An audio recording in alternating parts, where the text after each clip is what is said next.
Do you remember when fast food spots were more than just a quick bite? When a catchy jingle or a memorable commercial could make your mouth water for a burger or a slice of pizza? Today, we're diving into the world of closed fast food restaurants that had some of the best commercials ever aired. These ads weren't just selling burgers and fries. They were capturing the essence of their time and creating lasting memories. Which restaurant had a legal battle with McDonald's? And which chain's founder was a country music legend? Join us as we uncover the fascinating tales behind the jingles. Number 10. Burger Chef. Burger Chef was a beloved American fast food chain that etched itself into pop culture from the 1960s to the 1980s. Feel us rearranging, don't you feel like a burger chef? It wasn't just the food that drew people in. It was the lively and imaginative advertising. Remember the Burger Chef and Jeff campaign? These animated characters, voiced by the legendary Paul Winchell, also the voice of Tigger, brought humor and adventure into every commercial. Burger Chef's standout menu items included the Big Chef, a double burger that satisfied even the hungriest appetites, and the Super Chef, a larger quarter-pound version. Burger Chef introduces the Top Chef, the burger you'd never expect to see at a hamburger restaurant. Their commercials didn't just sell burgers. They made these items iconic, turning them into must-try treats. By 1972, Burger Chef had expanded to over 1,200 locations, giving McDonald's a serious run for its money. Their innovative Fun Burger packaging, featuring puzzles and toys, made meals more than just food. It was an experience. Despite all this creativity, Burger Chef faced major challenges, notably losing a legal battle over the Happy Meal concept to McDonald's. In 1982, Burger Chef was sold to Amasco, marking the end of its era as an independent brand. For those who grew up watching Burger Chef and Jeff's zany adventures, the memories are as juicy as a Big Chef, fresh off the grill. Who else remembers the thrill of opening a Fun Burger package, eager to see what toy awaited inside? Number 9. Kenny Rogers Roasters. Kenny Rogers Roasters hit the scene in 1991, blending the star power of country music legend Kenny Rogers with the fast food expertise of former KFC CEO John Y. Brown Jr. They introduced a delicious twist on fast food with their wood-fired rotisserie chicken, a tasty departure from the usual fried chicken offerings. Kenny Rogers Roasters, it's the wood that makes it good. Imagine walking into the first restaurant in Coral Springs, Florida, greeted by the mouth-watering aroma of golden brown chickens slowly turning on spits. It was a scent that promised a feast unlike any other. Kenny Rogers himself became the face of the brand, with his warm smile and distinctive beard in those comforting commercials. His tagline could have been, "You've got to know when to hold 'em and know when to roast 'em." By 1995, Kenny Rogers Roasters was a fast food phenomenon, boasting over 350 locations worldwide, from the United States and Canada to Europe, the Middle East, and Asia. The chain's popularity even inspired an entire episode of Seinfeld titled The Chicken Roaster. Because I just happened upon him down at the Kenny Rogers Roasters. Oh, Kenny Rogers. Where a neon sign from a Kenny Rogers Roasters kept Kramer awake all night. Can't eat, I can't sleep. All I can see is that giant red sun in the shape of a chicken. Truly a sign of the brand's cultural impact. Although its U.S. operations eventually shut down, Kenny Rogers Roasters continues to thrive in countries like Malaysia and the Philippines. In these regions, the brand remains beloved, proving that Kenny's legacy and delicious rotisserie chicken live on. So next time you're in Southeast Asia, take a nostalgic bite and remember the days when Kenny Rogers Roasters brought a taste of country music warmth to fast food. Number 8. Chi-Chi's. Chi-Chi's Mexican restaurant was born in 1975, thanks to Marmo McDermott and former Green Bay Packers star Max McGee. They aimed to bring the vibrant flavors of Sonoran-style Mexican cuisine to the Midwest. Their flagship restaurant quickly became a hit, known for dishes bursting with bold, hearty spices. By the end of its first year, Chi-Chi's had raked in $2 million in sales, far surpassing the modest goal of $400,000. John Steffens saw potential and acquired rights to expand Chi-Chi's through franchises. By the 1980s and 90s, Chi-Chi's had cemented its place in American culture. Lively commercials featuring country music icon Kenny Rogers captured the restaurant's festive atmosphere. with families enjoying rotisserie chicken and home-style sides with mariachi music played in the background. Chi-Chi's Cancun Dinner Special. A great way to save a few $100. These ads were as colorful and lively as the dishes Chi-Chi's served, making it a household name. At its peak, Chi-Chi's boasted over 130 locations across several states, each a fiesta of flavors. The menu was a delight, from sizzling fajitas to zesty salsa. Chi-Chi's wasn't just about food, it was an experience, a celebration of Mexican culture in every bite. But the 2000s brought challenges. Increased competition and financial woes led to the unfortunate bankruptcy and closure of its U.S. operations. However, the memories of Chi-Chi's lives on. Who can forget the excitement of the birthday sombrero tradition or the joy of dipping into a cheesy bowl of queso? For those lucky enough to have dined there, Chi-Chi's was more than a restaurant. It was a culinary adventure. As you reminisce about the past, you might find yourself longing for the days when Chi-Chi's was the go-to spot for a taste of Mexico in the heart of America. Number 7. Howard Johnson's. Howard Johnson started in 1925 as a modest pharmacy in Quincy, Massachusetts, owned by Howard Deering Johnson. Initially focused on his pharmacy, Johnson struck gold when his soda fountain gained unexpected popularity. To capitalize on this, he crafted a unique ice cream recipe with 28 distinct flavors, long before Baskin-Robbins made it a trend. By the 1920s, Johnson had expanded to concession stands along the Massachusetts coast, setting the stage for an American dining icon. As the decades rolled on, Howard Johnson's, with its unmistakable orange roofs, became a beacon for families traveling the nation's highways. It was more than just an ice cream destination. It was where families bonded over hearty meals like crispy fried clams and comforting macaroni and cheese, always followed by a scoop of their famous ice cream. In the 1960s and 1970s, Howard Johnson's commercials were a TV staple, showcasing its distinctive orange roof and promoting it as a wholesome gathering place. Now have Howard Johnson's good food at home. These ads didn't just sell food, they sold an experience of American hospitality and tradition. At its peak, Howard Johnson's boasted over 1,000 outlets, becoming a household name synonymous with road trips and family dinners. However, the 1980s brought challenges. Increased competition and changing dining preferences led to a gradual decline. Despite efforts to modernize, the chain couldn't keep up, and the once thriving empire dwindled. The closure of its last restaurant in 2022 marked the end of an era, but the memories remain vivid. Who can forget the joy of spotting that familiar orange roof after a long drive, or the thrill of choosing from 28 ice cream flavors? Howard Johnson's wasn't just a restaurant, it was a part of the American experience. For many, it conjures images of family vacations, the comfort of familiar food, and the simple pleasures of a bygone era. Number 6. Sambos. Sambos, a family restaurant chain, got its start in sunny California in the late 1950s, thanks to founders Sam Battistone Sr. and Newell Bonnet. The name Sambos was a blend of the founders' names, but also borrowed from the children's book The Story of Little Black Sambo, which featured controversial imagery. Initially, the restaurant's decor included scenes from this story, depicting a dark-skinned boy and tigers quickly becoming a point of contention. There's a place I love to go and Sambos is its name. Oh, it's got good things to eat, you know, and Sambos is its name. Oh. Despite this, Sambos rapidly expanded during the 1960s and 1970s, becoming a beloved spot for family dining across the United States. With over 1,100 locations at its peak, Sambos became known for its hearty breakfasts and welcoming atmosphere. Pancakes, often called tiger butter hotcakes, were a menu highlight, drawing in crowds for a taste of these fluffy delights. As societal perceptions evolved, so did Sambos. The company responded by altering its imagery to portray a lighter-skinned boy in a turban alongside the tigers, attempting to reduce the controversy. They also cultivated a family-friendly reputation by promoting activities like the Sambos Tiger Tamers Club, later renamed to the Tiger Club.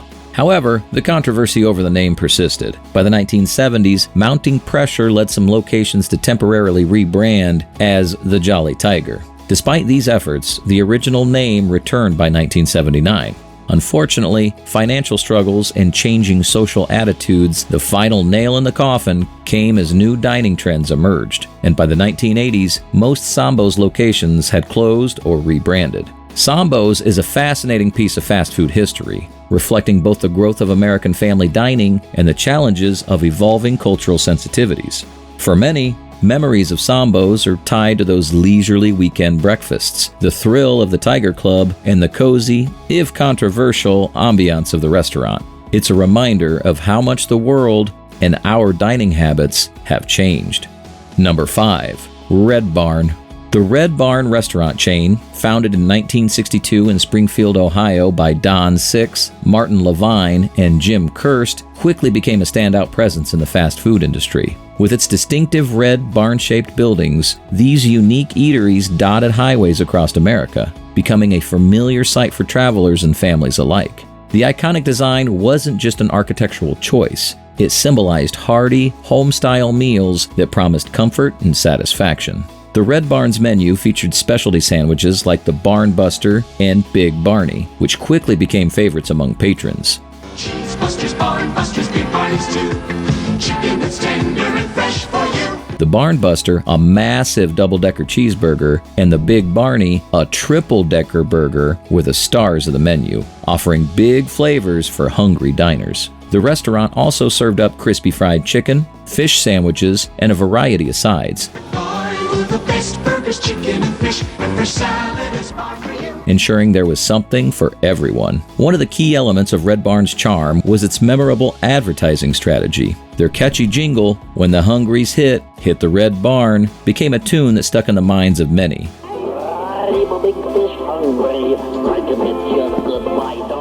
Embedding itself in popular culture. Commercials often featured the Red Barn mascot, a friendly farmer, and emphasized the affordability and convenience of their menu offerings. The Barn Buster, made from a full quarter pound of pure ground beef. These ads were a mix of fun and practical, perfectly capturing the spirit of the times and drawing in crowds with promises of delicious, budget-friendly meals. Despite its initial success and expansion to over 400 locations, the Red Barn chain faced significant challenges in the 1980s. Increased competition from emerging fast food giants and changing consumer preferences put pressure on the company. Efforts to modernize and compete proved difficult, and by the early 1980s, the last Red Barn restaurant closed its doors. The legacy of Red Barn lives on in the memories of those who enjoyed its unique atmosphere and hearty meals. Known Laura for 30 years, been coming here since, just all love Laura to pieces. For many, the sight of a Red Barn still conjures up nostalgic feelings of family road trips, simple pleasures, and the irresistible lure of a barn buster on a warm summer evening. The Red Barn remains a cherished place of fast food history, a symbol of a bygone era when dining out was a wholesome, familial experience. Number 4. Gino's Hamburgers. Gino's Hamburgers, founded in 1956 in Dundalk, Maryland, quickly became a beloved fast food chain known for its delicious offerings and memorable marketing.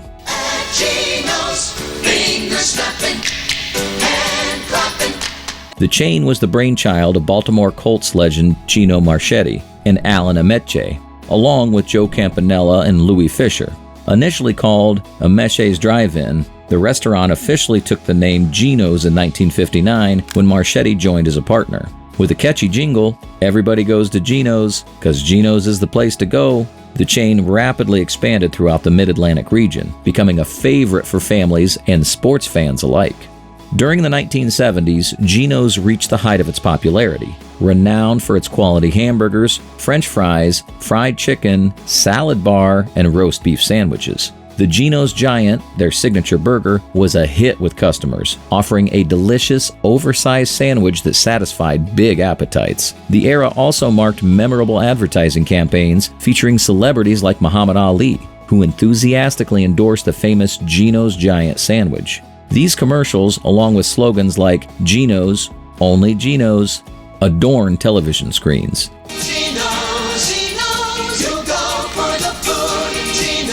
Solidifying Gino's as a household name for fast food. Gino's wasn't just about the food, it was about the experience. The restaurants were designed to be family-friendly, with spacious dining areas and a welcoming atmosphere. The company even introduced a mascot, Gino the Genie, who appeared in various marketing materials and commercials, adding a touch of magic to the brand. Despite its popularity and the loyal customer base it built over the years, Gino's faced significant challenges by the early 1980s. The fast food landscape was becoming increasingly competitive, and maintaining profitability proved difficult.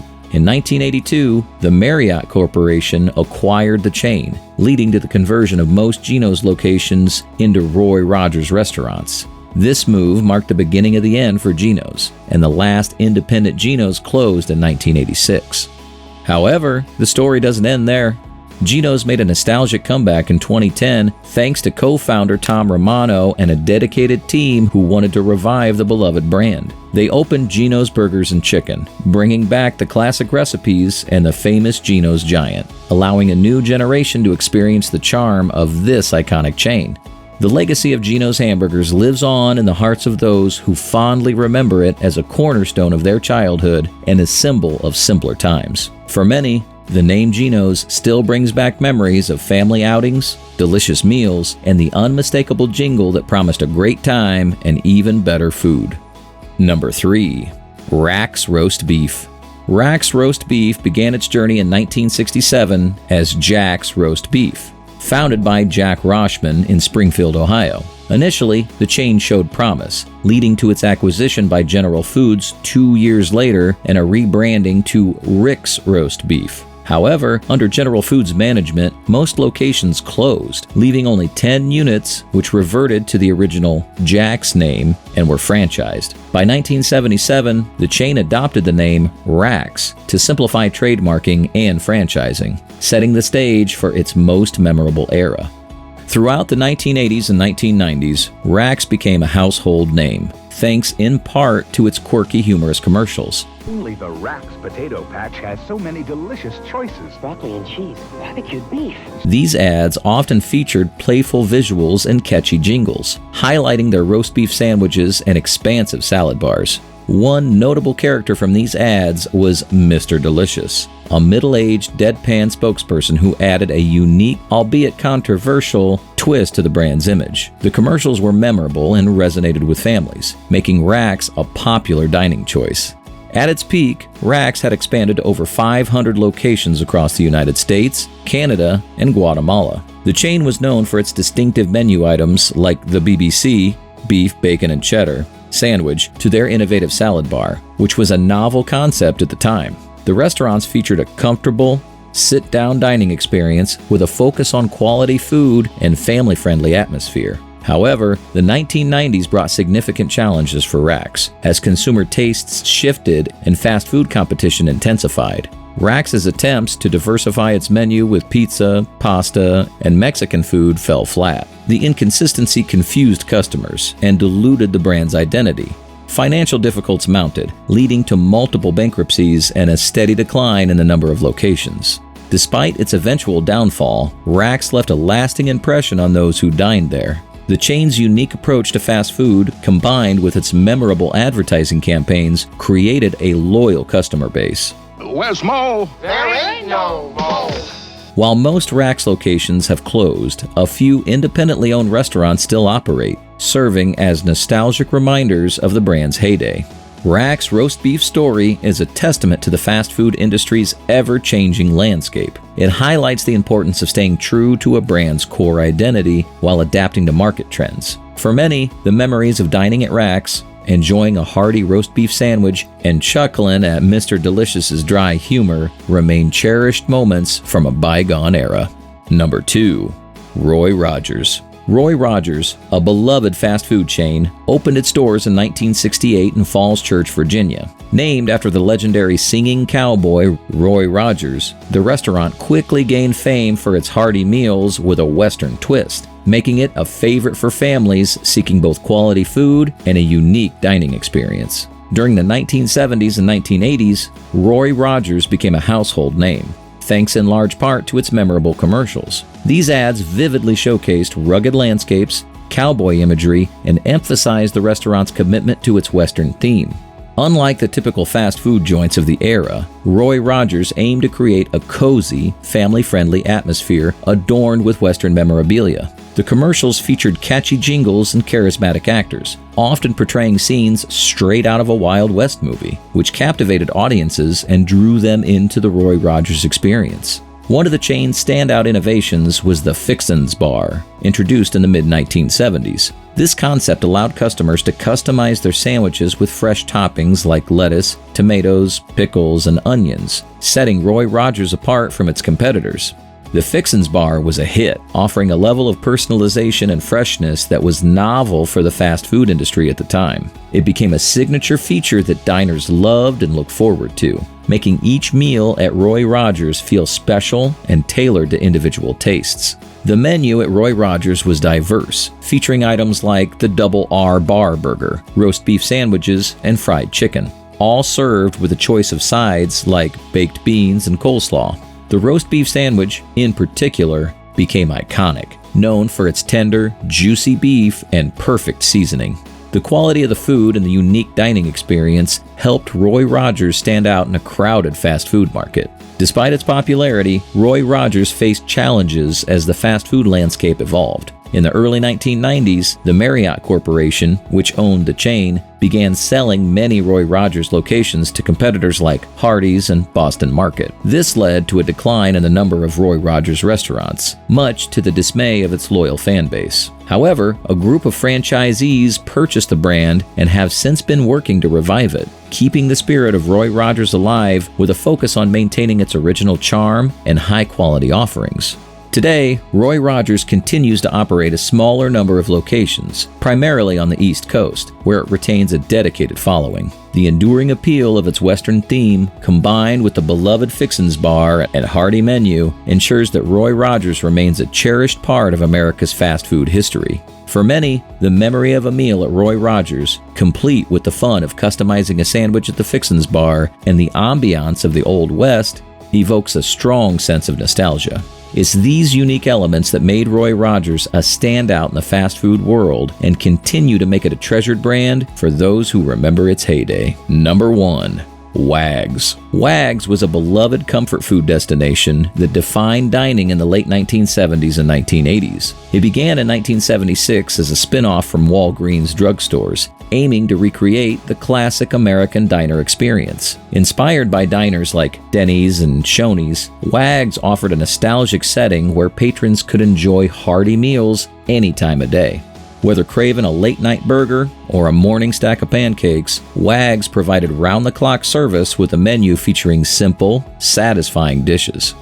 The chain prided itself on friendly, welcoming service, portrayed vividly in their commercials. These ads captured the warmth and community spirit that Wags diners were known for. The commercials often featured smiling waitstaff serving up stacks of fluffy pancakes, juicy burgers, and comforting plates of meatloaf, all while the jingle played in the background, inviting families to come and experience the friendly atmosphere.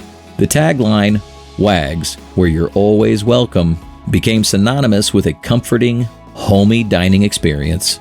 Inside, Wags was quintessentially American diner. Vinyl booths, checkered floors, and a jukebox playing old tunes, creating a sense of community among diners. The ambiance was perfect for families, late-night diners, and anyone looking for a cozy place to enjoy a meal. The menu was filled with diner classics like eggs and bacon, club sandwiches, milkshakes, and of course, their signature burgers and pancakes. Each dish was designed to provide comfort and satisfaction, making Wags a favorite spot for many. Despite its popularity, Wags eventually closed its doors. In 1988, Walgreens sold all 91 standalone Wags restaurants to Marriott Corporation, leading to its gradual disappearance from the fast food scene by 1991.